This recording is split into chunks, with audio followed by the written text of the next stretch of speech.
it is time. Today we are talking about all things Tennessee volunteer fandom. How did we get the name Volunteers? Where does the orange and white come from? What about the checkerboard? What about Smokey? What about Davy Crockett? What about Lady Vol Blue? I mean, all the things. And what about Rocky Top? So in this video, we are going to address all those things, everything related to University of Tennessee fandom. Where did this stuff come from? Let's dive in and get started.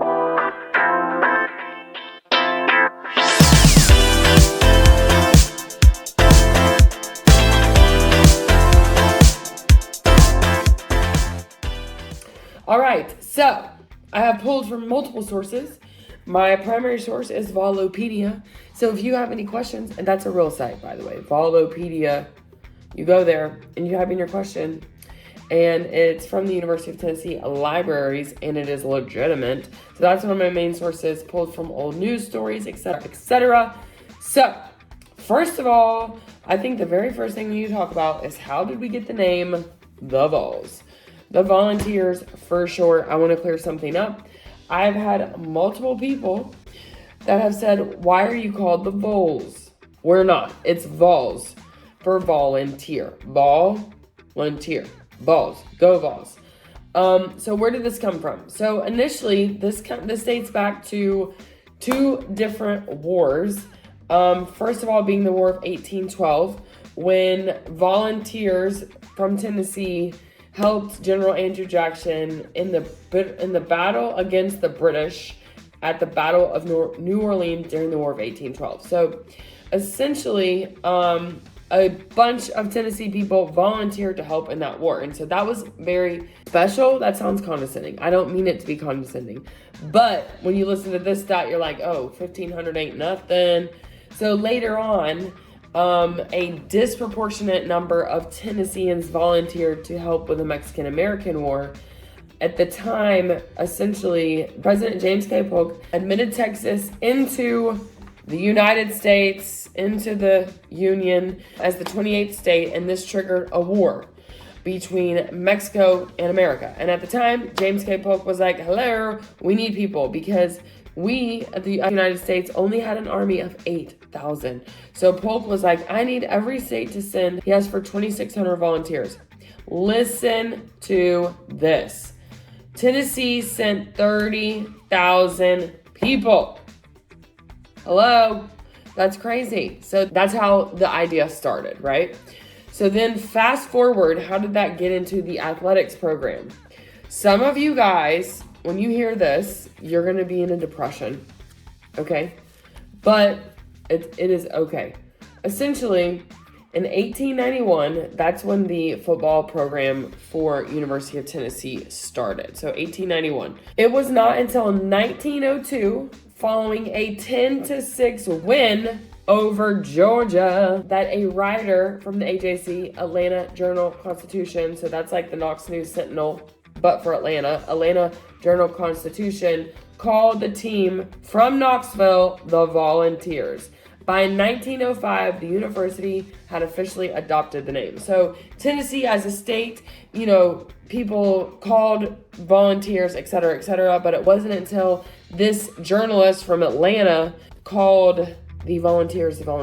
And then 3 years later, it was officially adopted by the university. It's a little bit sad that someone from Georgia called our team that, and now it's adopted. But it was from a win over Georgia, okay? So that's okay. We can live with that. So that is where we got the volunteer name for our athletics program, from a journalist in Atlanta, a Georgia fan. I'm assuming this person is writing for the Atlanta Journal-Constitution. They're in Atlanta. They're a Georgia fan. Okay, I'm just saying. That being said, whatever. We've had it officially since 1905. Super cool. Okay, next up, let's talk about Rocky Top. You'll always be. Okay, many people think that Rocky Top is the official fight song for the University of Tennessee, and that is not the case. The actual name of the fight song is Down the Field. Have you heard it? Needless to say, Rocky Top is not the official fight song for the University of Tennessee. However, it is now played at any Tennessee athletics game you're going to go to. this first started in 1972. We were playing Alabama. We lost. I don't know if that's a bad omen or not, but the band director at the time, he did not think it was necessarily appropriate, I guess because of the lyrics or whatever. I mean, it was the band playing it, so it was like the choir was singing. But his assistant, Barry McDonald, thank you, Barry, for standing up for what you believe in. He insisted on playing this song, and the band director gave in, and he said that you could play 50 seconds of the song. So that was 1972, and the rest is literally history. So over the years, it's become so closely associated with UT that many people, again, believe it is the school's fight song. As I said, it is actually called Down the Field. And if you Google that, YouTube is going to play Rocky Top. Apparently, that's what just happened. You can find it. It sounds very, like, bandy. Like, you know what I mean? Like a, fight song. Since that time, since 1972, people loved it. It got adopted. In 2015, USA Today named Rocky Top the #1 fight song in college football. And that was based on cumulative data ranking of America's most engaged fan bases. There you go, Rocky Top. And now I'm sure many of you know the tradition of the quarterback conducting the band doing Rocky Top. Peyton Manning started that after a big win. So I think that was a win over, I forget who it was. Don't hate me. I should know who it was. But basically now the quarterback after a big win will direct the band playing Rocky Top. So certainly something that we love. You love to sing it. It's just so fun. I love it. How can you not love Rocky Top? And by the way, University of Tennessee has basically all the rights to play it. Like, they don't own the rights, but they've been given permission just to play it as they want, whatever. And interestingly, there was an A&E special that played 15 seconds of Rocky Top, and the owners of the rights, the people that own the rights to Rocky Top, sued A&E. So they're not playing no games. The University of Tennessee has the rights though. So anyways, Rocky Top. There you go. Oh, it was written in 10 minutes, by the way, which I think is insane. Written by Felice and Budlow Bryant in only 10 minutes in 1967 in room 388 of the Gatlinburg Inn. It was released on Christmas Day. First performed by the Osborne Brothers and rose to number 33 in the country music charts. Yeah, there you go. So then that's later in 1972. They played it at halftime, and the rest is literary history. Next up, what about Smokey? Where did Smokey the Dog come from? So there's kind of two pieces to this. One is the actual dog mascot, and one is like the human dressed up mascot that we see at games. Like, we see the dog, but we also have like the mascot guy in the costume. I'm assuming it's a guy. It's probably a girl. I don't know. There is a person in the Smokey uniform. It's not a uniform. You know what I'm saying. Okay, so Smokey, first of all, back in 1953, the pep club for the University of Tennessee felt like our fandom was lame. Like, we need to do something to pep this up. And at the time, the volunteer was a flame, like a fire. And they felt like, that's not really working. Like, other teams have like an animal or something that could like be there, right? So then they were going back and forth between the Tennessee walking horse and like a dog. And actually it says that they went through all kinds of animals, like raccoons, which I'm so glad we don't have raccoons. Tennessee walking horse, blah, blah, blah. This dwindles down to Tennessee walking horse and a dog, some sort of dog, okay? Well, then they were like, okay, how do we take care of a horse? Like, what's the logistics for doing that? Which I think is interesting now, considering we have mascots like a buffalo, okay? Alabama has an elephant, but I don't think they have elephants at the games. I was going to make a smart comment about PETA, but I won't do that, okay? Anyways, so Tennessee walking horse or a dog. So the logistics of the horse, they were like, we can't really figure this out. So they settled on a dog. So then, listen to this. 1953, UT's pep club ran a contest to select a hound dog to represent the university.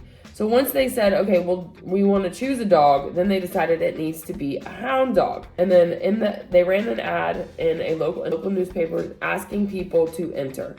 There's just one stipulation for the job. This can't be an ordinary hound. He must be a hound dog. And the best sense of the word. They ran the ad and they decided that they wanted a hound. And I don't know why they said they wanted a hound. I guess because they felt like that was specifically very Tennessean. And he said a hound dog. So when I said this is like the pep club people.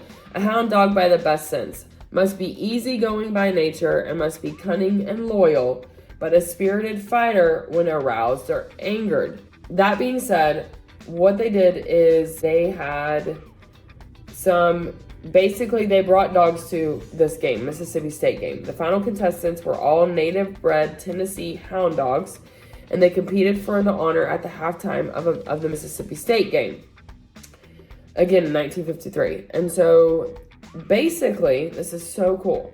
So there's 3 finalists, number 4, number 19, and number 9. I don't know their names, but 3 finalists. And what they did is they brought them all out, and Reverend William C. Brooks's prize-winning blue tick hound, Blue Smokey, was the last contestant. And when his name was called, he barked. He's like, "Hello, it's me, Smokey." The students cheers, and Smokey threw his head back and howled. How cool is that? And then, boom, UT had its new mascot. This selection was not made official until the next game, the Duke game. But then this is sad too. Is this a bad omen? UT lost its first opening game since 1948, but they gained a mascot. I mean, whatever. So essentially, how cool is that? They were like, we want a hound dog. People showed up because they saw the ad in the newspaper. They paraded their dogs around, and then here comes Smokey. And essentially, they say his name and he barks like, "Hello, it's me." And then the students cheer and he howls. It's like a moment in time. You know what I mean? If only we could go back and see that. How cool would that be? And then this is just a note about the name. The reason why it's spelled Somkey, to differentiate from like the Smoky Mountains, because the Smoky Mountains don't have an E. And that's the guy, Reverend Williams, the guy whose dog it was. He said he chose that spelling in order to differentiate it from the Great Smoky Mountains. So I think that's pretty cool too. So that's the kind of history of how we got the blue tick hound. And then in the 1970s is when we started seeing, 1960s is when there started to be like a human mascot in a costume. And you can see the picture from the 60s. It looks rough, okay? No pun intended, rough. And it's basically just like a furry suit, and they say that he had like a hanging tongue. I don't see that in the picture, but I mean, you can tell like it's supposed to be a dog, but it's sketchy. So then later in the 70s, an orange and white version of this like dog costume is what was worn. And then later, not until the late 80s, I think 88, as we know it today, the professionally done mascot costume is when that first came out. And that is meant to look like a blue tick hound, which it does. And now they've got like all kinds of different versions of it and whatever. But that's the evolution. That's how we got Smokey. That's how we got the hound dog. I think it's interesting that like someone associated a hound dog with Tennessee. I guess maybe like hounds in general are pretty southern, but that's also like a hunting thing. Maybe that's why. I don't know. Anyways, I think it's interesting, but I do think it's amazing that I love the whole story that Smokey came out, they call his name, he barks, and then he howls at the crowd. I think it's so cool.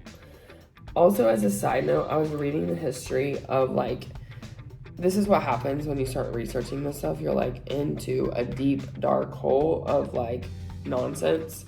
Not that this is nonsense, but essentially I was reading about like all the different Smokies, like Smokey 1, Smokey this, blah, blah, blah.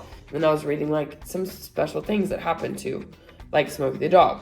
So for example, 1955, Smokey 2, son of Blue Smokey, the original, the OG, took over the job in 1955 and had perhaps the wildest experience of all the dogs in UT history. When he was still a puppy, Kentucky students kidnapped him for 8 days and paraded him around their campus dressed up in Wildcats memorabilia. He was returned safely after those 8 days. That is not okay. By the way, an Auburn fan stole the Smokey mascot uniform. How rude. It took 6 months to get that back. Another interesting thing that happened to Smokey 2, the one that basically was kidnapped as a baby, when he was 2 years old, he got into a fight with Baylor's bear mascot, the live one. and somehow he managed to come out unscathed. I mean, come on. You gotta love Smokey for that. Smokey went up against a bear, and he was fine, okay? And by the way, in 2008, Smokey was inducted into the Mascot Hall of Fame. How cool is that in 2008? So, we love Smokey. I love Smokey the Dog. I just think it's so cool.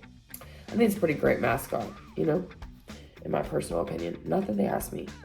Okay, moving on. Where does Davy Crockett come from?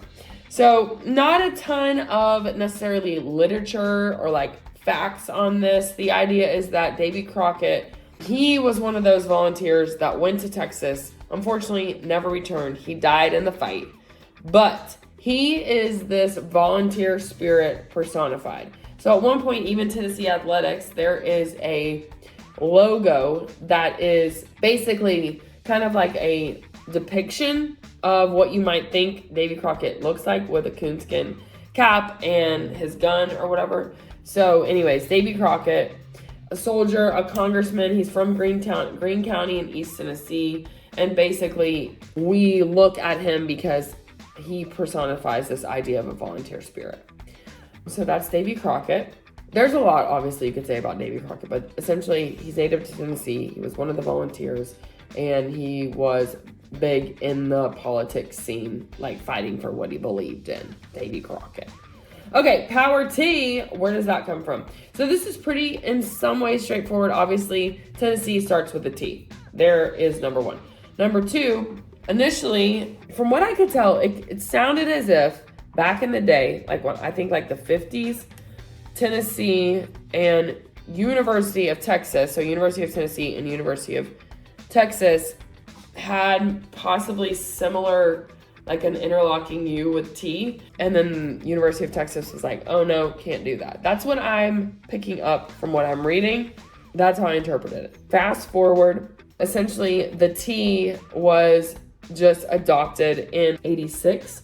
President Edward J. Bowling of the university announced adoption of the official UT logo, a T, of which the shape of the state of Tennessee forms the top. In 1955, a UT graduate who worked for UT Publications from 1964 to 99 designed it. This followed the shared trademark compromise, there you go, with the University of Texas for the interlocking UT, and replaced the squared UT adopted from campus signage in 1967. So essentially, there is a Tennessee University, like system of Tennessee universities. So Chattanooga, they use it, but they use different colors. UT Martin, they use it. But in the fall of 2014, UT Knoxville announced that it would differentiate itself from the UT system by adopting the Power T as the campus logo. You can also see on here how initially there's a story that Doug Dickey, a coach back in the 60s, he started using just the T for branding purposes. And so you can see the evolution of the Power T from 1964 until today. Just really 3 versions. And mainly the changes are they got more bold, essentially. Like it just got more bolded. The 1977 to 2015 version to the now version, I think they're like super similar. I'm trying to think like what is exactly the difference. And I'm having a hard time, okay? I'm having a hard time. Anyways, that is the Power T. And again, it is specific now to the University of Tennessee campus, Knoxville, the Power T. Okay, next up, orange and white. Super interesting. So basically, 1889, Charles Moore, president of the university's athletic association, chose the colors for the first field day, April 12th, that was sponsored by the Athletic Association. He chose colors of the daisy because the daisy flowers were all over campus. And to him, that was orange and white. At the same year, the baseball team chose red and black, which are basically Georgia colors. Crimson, Tide, that's like red, right? We don't want any red, okay? We don't want Georgia colors. We don't want Alabama colors. So we avoided that, all right? And then also it said at the same time, someone else was wearing blue and white. Oh yeah, and a parade for the governor, like cadets from Tennessee wore blue and white. So we were all over the place on colors. In 1891, the student body voted to adopt orange and white as the school colors. However, 2 years later, they were like, we don't think we like this orange and white, but they couldn't come up with anything better, and they went right back to orange and white. Boom, it was meant to be. There is a myth that this guy, Charles Moore, who chose the colors of the daisy as orange and white, was colorblind. There's nothing like saying that that's actually true, but I do think it's interesting because when I think of a daisy, I think white and yellow. I don't think white and orange. But I did Google a daisy, and I mean, I guess you could kind of see orange. That being said, when you go and buy like orange gear, you're either you get like orange, like red orange, or you get like yellow orange. And you don't notice it unless you're like in a licensed orange gear and then you're next to someone who bought like an orange shirt at the boutique. They're not the same, right? So that being said, I wanted to show you that Big Orange was officially declared to be Pantone matching system color 021 in 1982, 021. Basically, it said they wanted to do that to achieve consistency and because it also showed well. However, in the 1990s, the Pantone matching system value was changed to 151. And you can see, if you look at 021, more of a red orange. And if you look at 151, that's more of the orange. So 151 is the official Pantone matching system color for Big Orange. All right, the checkerboard. There's some myths about this one as well, that it was designed to mirror a checkerboard on Ayers Hall. Not true. Essentially, Doug Dickey, he's basically like, I saw this in a magazine. He says, Doug Dickey, I got the idea to use checkerboard when I saw it in a magazine, maybe in an ad. The design caught my eye, and I thought we needed to dress up the stadium. It was drab, and we needed some color. People like the checkerboard Endzone, and it's nice to have an identifying product that's lasted over the years. So essentially, it says the Endzone design at Tennessee is an orange and white checkerboard. The design was instituted by head coach Doug Dickey in 1964 and used until 68 when we got artificial turf. It returned in 1989. Prior to the checkerboard, the Endzones just said the word Tennessee. So that is where the checkerboard came from. It is not to match Ayers Hall. It's that he saw it was catchy. And I think it's interesting because several times in this, like the Pep Club was like, we need a mascot, blah, blah, blah. And so they got the hound dog. And Doug Dickey's like, we need some more excitement in the stadium. It needs to look nicer. And we got the checkerboard. So this is all like, we need spirit, which I think is cool. Okay, last up is, just quickly, I wanted to touch on this, Lady Vol Blue. Where did that come from? This is interesting. Joan Cronin, who was Lady Vol's basketball coach in 1968, they didn't have uniforms. The Lady Vols did not have uniforms, which, by the way, Pat Summitt played for her. I believe that's right. I'm 99% that's right, because I read Pat Summitt's book, and it's amazing. Okay. Essentially, the Lady Vols were playing in t-shirts and shorts, and she was like, this ain't cool. Like, we need to have actual uniforms.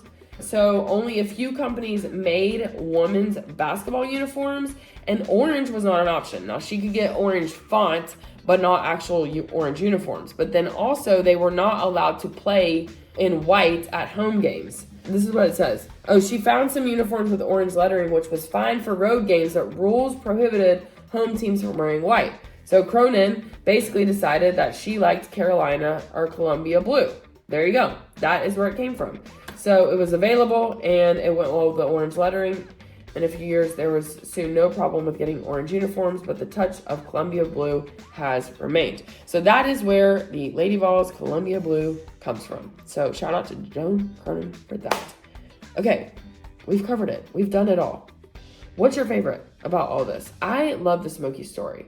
Just imagine he runs out on the 50-yard line. He's the last contestant. They called his name Smokey, and he barks, and the crowd cheers, and he howls. He's like, we are one. We are meant to be together. Go Vols. Oh, this has been helpful. If you would like more information about Knoxville and the East Tennessee area, as always, click subscribe. I'm Haley Jones, and I'll see you on the next video.